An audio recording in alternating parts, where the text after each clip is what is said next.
두아디라 시에 있는 자색옷감 장사로서 하나님을 섬기는 루디아라 하는 한 여자가 말을 듣고 있을 때 주께서 그 마음을 열어 바울의 말을 따르게 하신지라. 그와 그 집이 다 세례를 받고 우리에게 청하여 이르되 만일 나를 주 믿는 자로 알거든 내 집에 돌아와 유하라 하고 강건하여 머물게 하니라. 아멘. 하나님께 부르심을 받은 사람들에게는 책임이 뒤따른다는 것입니다. 그러나 이스라엘 민족은 하나님의 선택을 받은 민족이었지만 그들에게는 그들을 향하신 온 민족을 향한 하나님의 뜻을 전해야만 하는 사명을 잊어버렸습니다. 다시 말하면 온 민족을 향한 선교의 책임이 있는데 그것을 망각했다는 것입니다. 이 사명을 망각한 채 저들은 선택받은 백성이라고 하는, 소위 말하는 초준 피플이라고 하는 이 사실에만 자랑을 했던 것입니다. 저들은 모든 민족에게 하나님은 어떤 분이신가, 하나님은 하나님의 뜻이 무엇인가 하는 것을 전해야 했다는 것입니다. 하나님의 종으로서 증인된 삶을 살아야 한다는 것입니다. 오늘 이스라엘 백성들을 선택한 이 원리는 모든 그리스도인들에게도 동일하게 적용되는 진리입니다. 왜 수많은 사람들 가운데서 하나님이 나를 선택해서 부르셨는가 하는 것입니다. 나만 잘 먹고 잘 살라고 부르신 것이 아니라 온 민족을 향해서 나아가라는 것입니다. 그들에게 하나님이 어떤 분이신지, 그들을 향한 하나님의 뜻이 무엇인지를 알려주라는 것입니다. 모든 민족을 대상으로 복음을 전하라는 주님의 증인된 삶을 살라는 것입니다. 성도들이 복음을 전할 때 가장 염려하는 것은 내가 어디에 가서 누구에게 복음을 전할까 하는 것입니다. 많은 사람들이 우리들 주변에 있음에도 불구하고 정작 복음을 전해야 할 사람들을 찾지 못해서 걱정이 앞설 때가 있다는 것입니다. 그런데 복음 전하는 일, 선교하는 일은 사람이 하는 것이 아니라 성령 하나님께서 주도하신 일임을 우리는 알아야 합니다. 우리들은 성령께서 하시는 대로 순종하며 나아가면 그분이 모든 일들을 주관해서 복음의 열매들을 맺게 하시는 분이라는 것입니다. 오늘 본문은 이 모습을 바울을 통해서 우리들에게 다시 한번 보여주고 있는 말씀입니다. 바울은 복음의 열정을 갖고 두 번째로 선교 여행을 떠납니다. 그는 실라라는 동역자를 데리고 루스드라에 갔다가 거기서 디모데라고 하는 좋은 복음의 헌신자를 만나게 되었고 그를 제자로 삼아 함께 선교 여행을 하게 됩니다. 그들은 한 마음으로 더욱더 아시아에서 복음을 전하기를 원했습니다. 오늘 본문에 나오는 이 몇 그 지역이 갈라디아 지역이라고 하는 아시아 지역입니다. 그런데 성령께서 이 아시아 지역에서 말씀을 전하지 못하게 하십니다. 그게 6절 말씀이에요. 성령이 아시아에서 말씀을 전하지 못하게 하시거늘 그들이 부르기아와 갈라디아 땅으로 다녀가. 바울 일행들이 무시아라고 하는 지역으로 옮겨가서 거기서 계속해서 복음을 전하기를 원합니다. 이 지역도 역시 아시아 지역입니다. 그러자 재차 성령께서 그들이 복음 전하는 것을 막으십니다. 7절에는 이렇게 기록하고 있습니다. 무시아 앞에 이르러 비두니아로 가고자 했으되 예수의 영이 허락하지 아니하신지라. 여기 예수의 영은 그 6절에 나오는 성령과 같은 말이죠. 그러니까 이 모습을 보면 성령께서 두 번이나 바울 일행이 아시아 지역에서 복음을 전하는 것을 막으셨던 것을 볼 수가 있습니다. 그런데도 이 바울 일행은 아직까지 깨닫지 못하고 있어요. 이 정도 두 번 이야기를 하면 성령님의 뜻을 깨닫고서 다른 지역으로 갈 법도 한데 계속해서 아시아 지역에서 복음 전하기를 원하니까 바울 일행에게 성령님은 환상이라는 특별한 방법을 쓰시는 것이 오늘 본문에 나옵니다. 이런 모습을 보면 성령님이 선교, 복음 전도를 주도하시는 분이시다 하는 것입니다. 구체적으로 그것이 9절, 10절 말씀에 나타나고 있습니다. 다시 한번 보십시오. 밤에 환상이 바울에게 보이니 마게도냐 사람 하나가 서서 그에게 청하여 이르되 마게도나로 건너와서 우리를 도우라 하거늘. 바울이 그 환상을 보았을 때 우리가 곧 마게도냐로 떠나기를 힘쓰니 이는 하나님이 저 사람들에게 복음을 전하라고 우리를 부르신 줄로 인정함이라라 그랬으며, 하나님은 자신의 뜻을 전달하기 위해서 특별한 방법을 사용하시기도 하시는데 그 중에 하나가 꿈이나 환상이었습니다. 우리가 이미 생각했지만 하나님은 환상을 통해서 베드로에게도 고넬료에게도 자신의 뜻을 알려주신 분이십니다. 성령께서 두 번이나 아시아에서 복음 전하는 것을 막는데도 불구하고 깨닫지 못하니까 환상이라는 방법을 통해서 마게도냐 지역에 복음 전하시기를 원하시는 주님의 뜻을 알려주신 것입니다. 바울은 이 환상을 보면서 이는 하나님이 저 사람들에게, 다시 말하면 마게도냐 사람들에게, 오늘날로 말하면 유럽 사람들에게 복음을 전하라고 우리를 부르신 줄로 알았다고 고백을 합니다. 이런 모습을 보면 성령께서 얼마나 치밀하게 선교를 주도하고 계신가 하신 것을 볼 수가 있다는 것입니다. 성령은 특별한 지역까지 구체적으로 보여주신 분이십니다. 바울 일행들이 마게도냐 지역으로 가는 것이 하나님의 뜻이었습니다. 성령님은 그들이 가야 할 곳을 보여주신 분이십니다. 많은 성도들이 오늘날도 선교를 떠나지만 때로는 어느 곳에 가야 할지 정하지 못해서 막막할 때가 있습니다. 또 우리가 어떤 사람들에게 복음을 전해야 할까 생각이 나지 않을 때도 있습니다. 그럴 때 우리는 성령님께 도움을 청해야 합니다.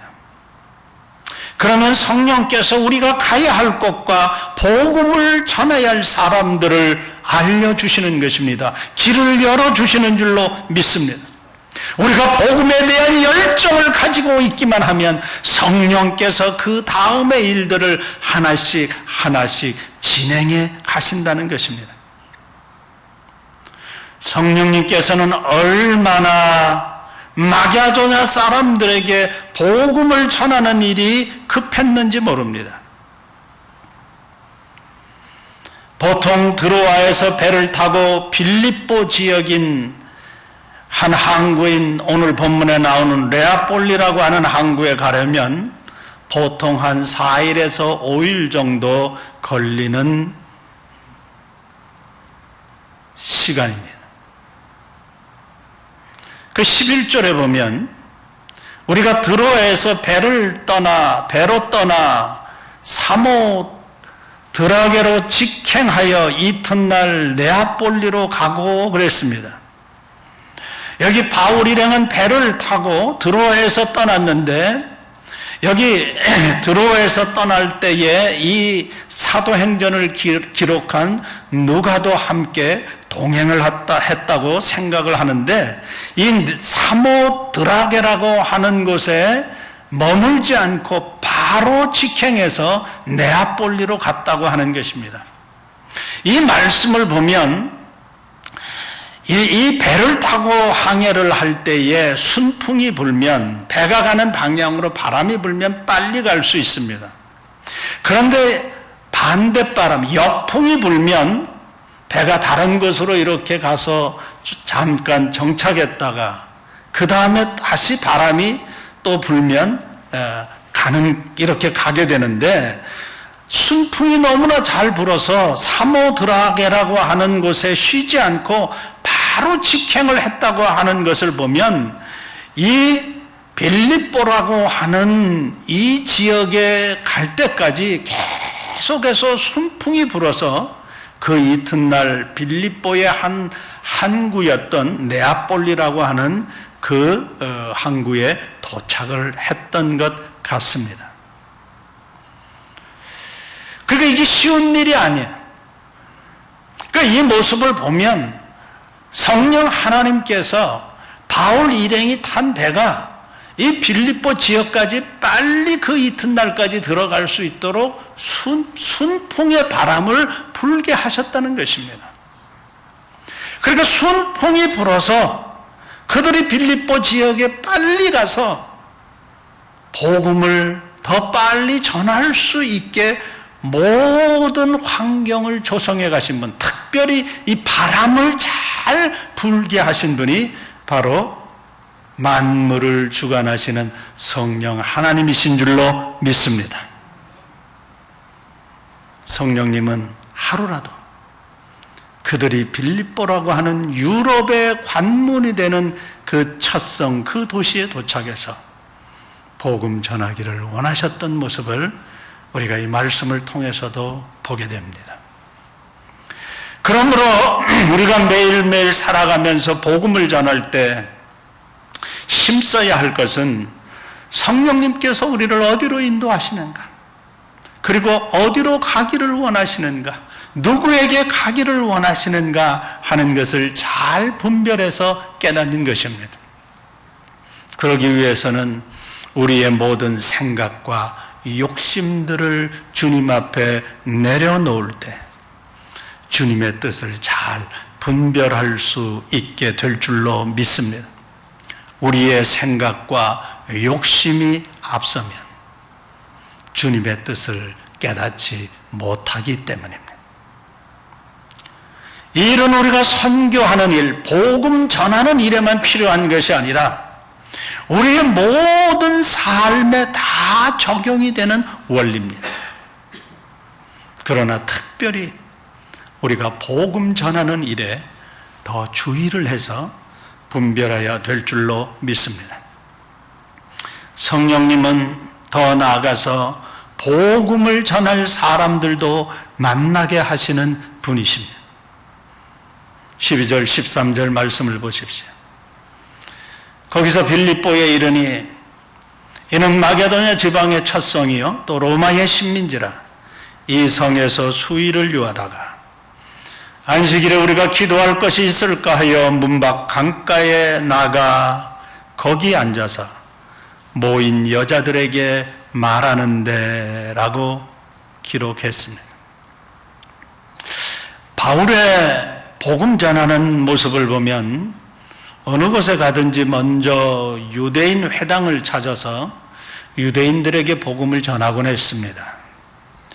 그들에게 복음을 먼저 전하는 것은 아마 접촉점이 많이 있었기 때문일 것입니다. 그런데 이 빌립보라고 하는 지역에는 회당이 없었습니다. 회당이 세워지려면 여자 유대인들이 아무리 많이 있어도 소용이 없습니다. 적어도 남자 유대인들이 10명이 있어야 회당을 세울 수가 있는데 이 빌립보 성에는 그만한 유대 남자들이 없어서 회당을 세우지 못했던 것입니다. 그 회당이 없는 곳에서는 유대인들이 어떻게 예배를 드리는가 하면 강가 같은 데 가서 거기를 기도처로 삼아서 안식일 날 주들이 거기에서 모여서 하나님 앞에 예배를 드리곤 했는데, 주로 그들이 강가에 모였던 것은 아마 정결 의식 때문에 주로 강가에 많이 모여서 하나님 앞에 예배를 드렸던 것 같은데, 바울이 그 모습을 너무나 잘 알겠죠. 왜냐하면 바울도 유대인이었으니까. 그래서 강가에 나아가서 한 무리를 만나게 되는데, 그 무리는 많은 무리가 아니고 아주 소수의 작은 여인들의 무리였다는 것입니다. 그 성령께서 바울에게 빌립보 이 성에서 처음으로 만나게 한 사람이 누군가 하면 소수의 여인들의 무리를 만나게 하셨고, 그 안식일 날 바울이 그들에게 복음을, 예수를 전했던 것을 보게 됩니다. 아주 성령께서 하시는 일이 기묘하다 하는 것을 우리가 여기서도 또 보게 됩니다. 그런데 바울은 그 소수의 여인들을 향해서 열정을 가지고 복음을 전합니다. 한 번 복음을 전한 것이 아닙니다. 여러 번 계속해서 안식일에 이 여인들을 만나서 복음을 전했던 것 같습니다.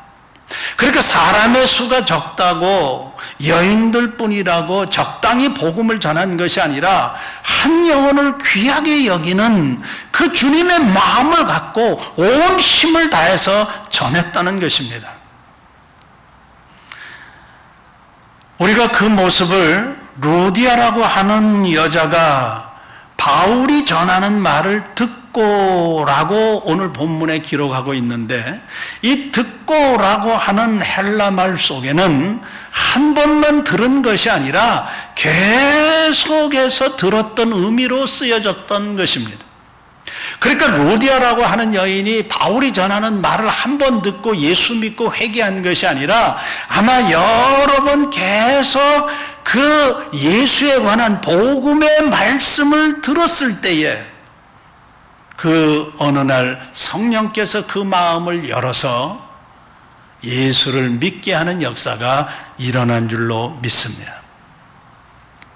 그러니까 우리가 복음을 전할 때에 사람의 숫자에 너무 신경 쓰지 말아요. 사람의 수에 상관없이 내가 얼마나 그 영혼들에게, 저 사람에게 그 죽어가는 영혼을 생각하면서 내가 복음을 전하지 않았을 때 지옥에 갈 수 있다고 하는 그 안타까운 마음을 가지고 최선을 다해서 복음을 전하는 것이 중요하다는 것입니다.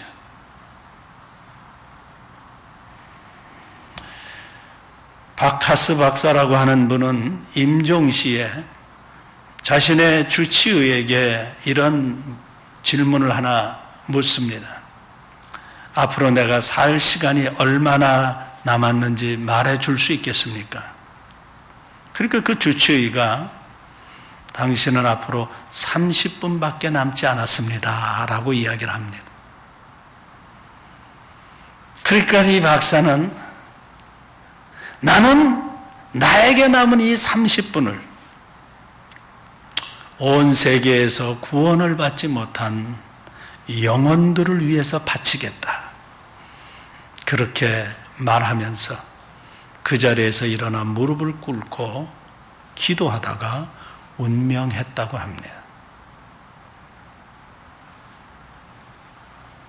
그러니까 한 영혼이 복음을 듣고 구원받는 것이 얼마나 귀하다는 그 사실을 알았기에 그는 자신의 마지막 임종시에도 그 영혼들을 위해서 기도한 줄로 믿습니다. 그러니까 우리가 전하는 복음을 듣는 한 사람 한 사람이 너무너무 중요하다 하는 것을 우리가 먼저 알아야 합니다.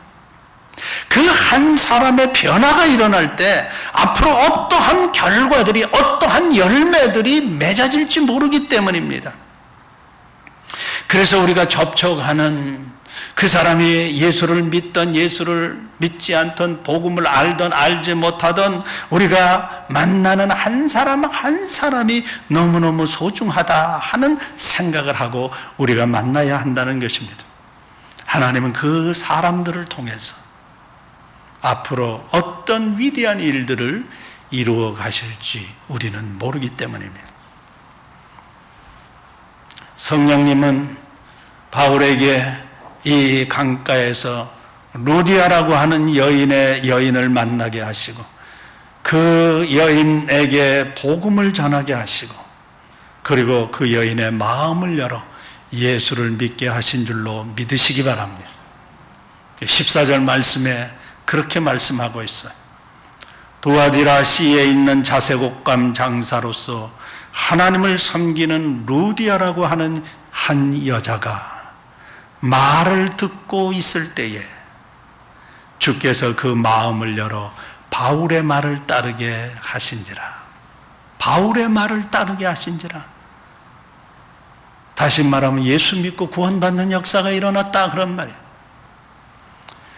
루디아는 두아디라에서 자수색 천 장사를 하는 여인이었습니다.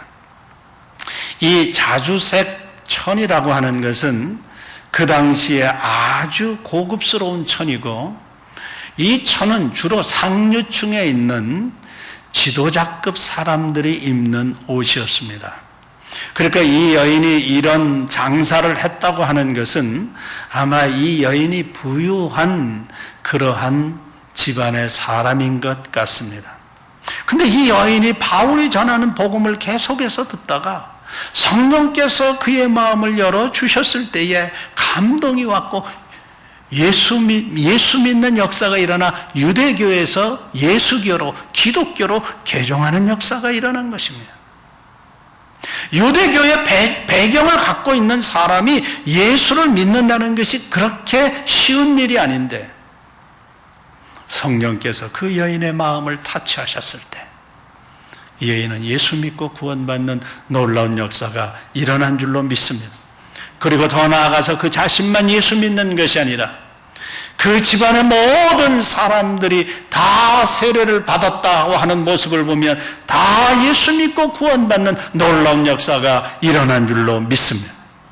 우리가 이 모습을 보면 한 사람의 영향력이 얼마나 큰가 하는 것을 우리가 보게 되는 것입니다. 더 나아가서 이 여인은 바울 일행에게 자신의 집에 머물러 달라고 간청을 하게 되었고 그리고 그 집에서 온 유럽을 복음화하는 빌립보 교회의 출발이 되었고 그 집에서 교회가 세워진 것입니다. 전 유럽을 앞으로 복음화하는 전진 기지 교회로서 출발이 이 루디아라고 하는 집에서부터 시작이 되었다는 것입니다. 이 교회가 그곳에 세워지지 않았다면 유럽이 복음화되는 일이 지연됐을 것입니다. 그런데 성령님의 원대한 계획과 뜻은 바울 일행을 빌립보라고 하는 지역에 보내 루디아라고 하는 여인을 만나 그곳에 교회가 세워지고 장차 유럽을 복음화하는 일들을 이루어 주셨던 것입니다.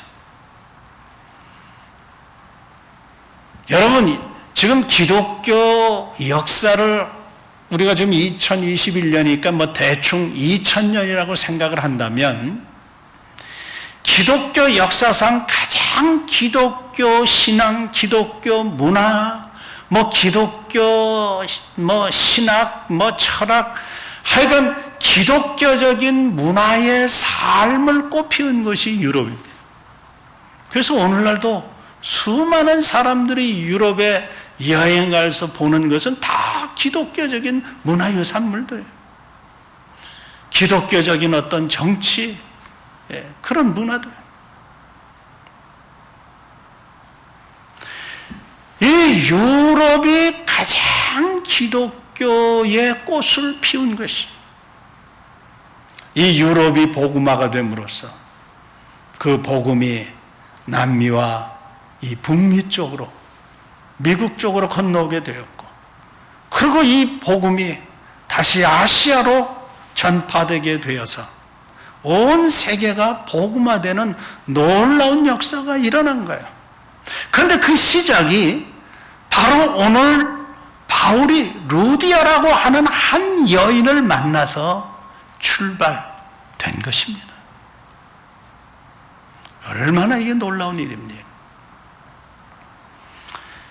그러므로 우리가 한 사람을 귀하게 생각하면서 복음을 전하는 일에 힘을 써야 한다는 것입니다. 그 한 사람이 구원받게 되었을 때 일어나는 놀라운 일들에 대해서 우리는 알 수가 없기 때문입니다. 우리보다 훨씬 깊은 지혜를 갖고 계신 성령 하나님이 그 일을 주도해 가신다는 것입니다. 그래서 우리는 그 성령님을 의지하고 나아가면 되는 것입니다. 우리가 해야 할 일은 성령께서 인도하시는 대로 만나는 사람들에게 최선을 다해서 복음을 전하는 일에 힘을 쏟는 것입니다. 왜냐하면 우리가 만나는 그 사람을 예수 믿게 하셔서 구원받게 하시는 분이 내가 아니고 바로 성령님이라고 하는 사실을 깨달아야 하는 것입니다.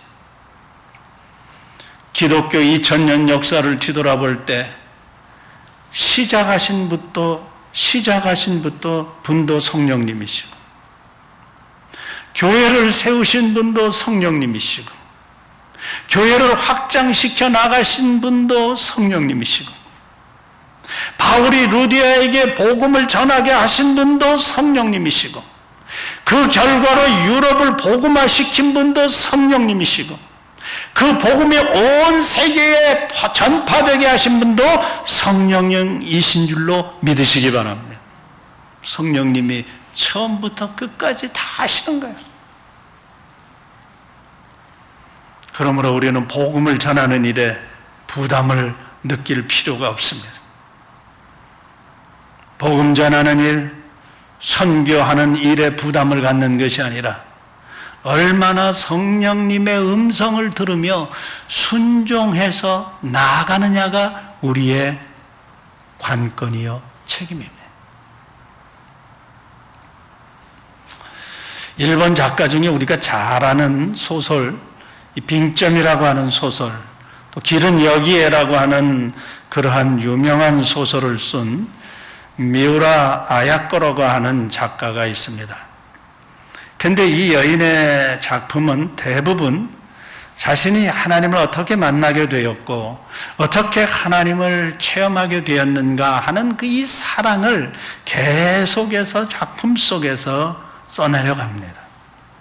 그래서 이 작가의 작품을 읽은 사람들 가운데 약 80%가 되는 사람들이 공통적으로 느끼는 것은 자신도 모르게 하나님의 살아계심을 인정하게 되고 예수 그리스도의 사랑을 받고 싶다 하는 마음을 은연중에 갖게 된다는 것입니다.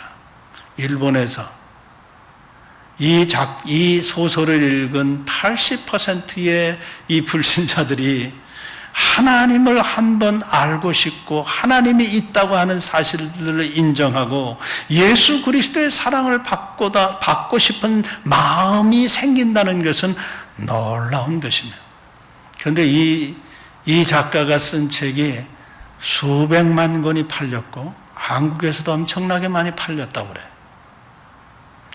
그러니까 이 작가는, 이 여인은 하나님의 나라를 위해서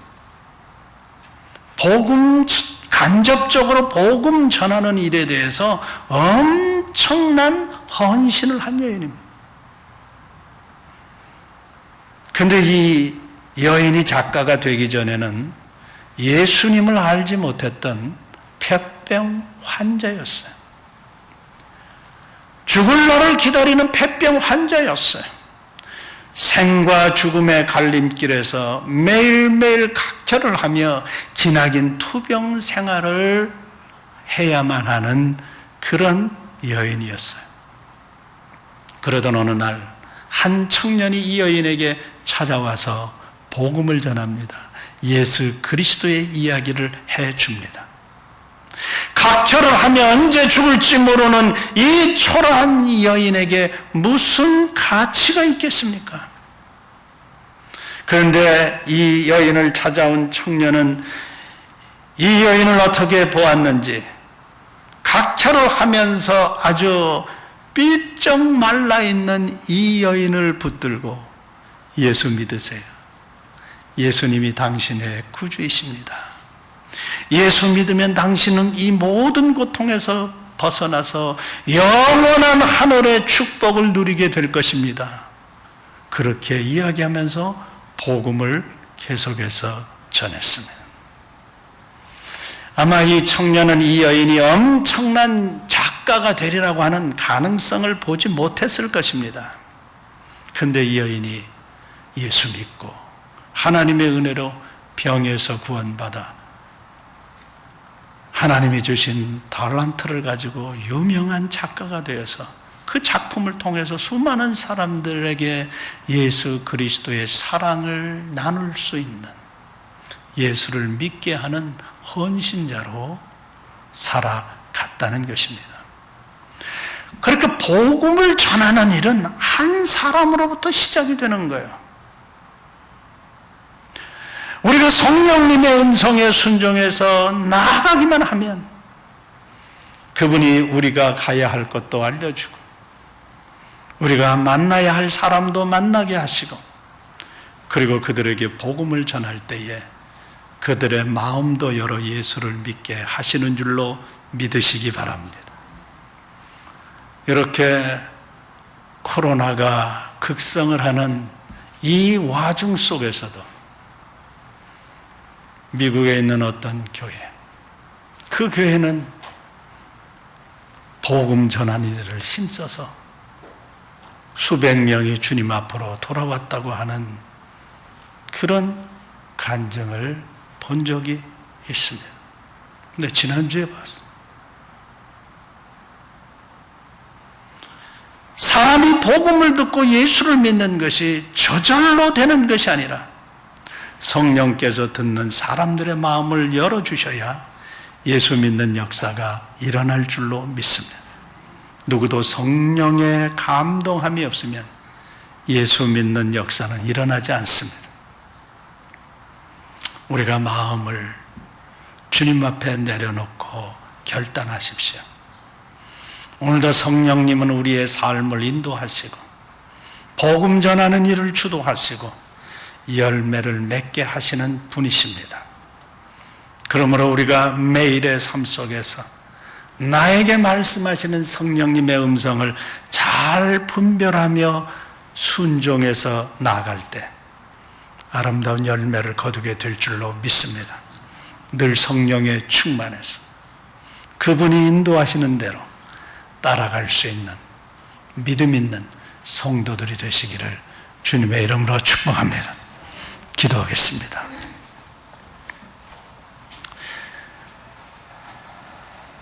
바울을 빌립보 성으로 인도하셔서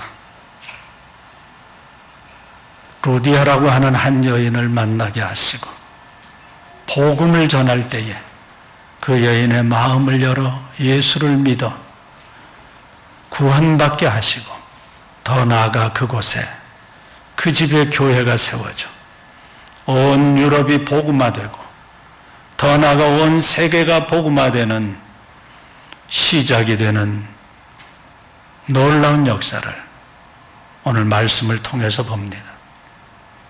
어떻게 보면 우리 한 사람 한 사람이 주님 앞에서 너무나 소중한 존재인 줄을 믿고 우리 한 사람 한 사람이 주님의 손에 붙들려 성령에 붙들려 한 영혼에게 복음을 전할 때 온 세계가 더 빨리 복음화될 수 있는 놀라운 역사가 일어날 줄로 믿습니다. 하나님이 나를 부르셨다고 하는, 그리고 나를 보내신다고 하는 자부심과 정체성을 가지고 성령의 음성 앞에 늘 귀를 기울이고 순종해서 온 세계를 향해 눈을 열어 달려갈 수 있는, 기도할 수 있는 믿음의 사람들이 되게 해 주옵소서. 그 일이 내가 사는 나의 주변에서, 우리가 사는 우리 주변에서부터 시작할 수 있는 눈이 열려질 수 있도록 우리를 복음의 도구로 사용해 주시옵소서. 성령님을 의지하고 그분께 도움을 청할 때 가야 할 곳을 보여주시고 만나야 할 사람을 보여주셔서 우리 주변에 복음을 알지 못해 오늘도 지옥으로 떨어지는 그 영혼들을 찾아갈 수 있는 믿음의 사람들이 될 수 있도록 인도해 주옵소서.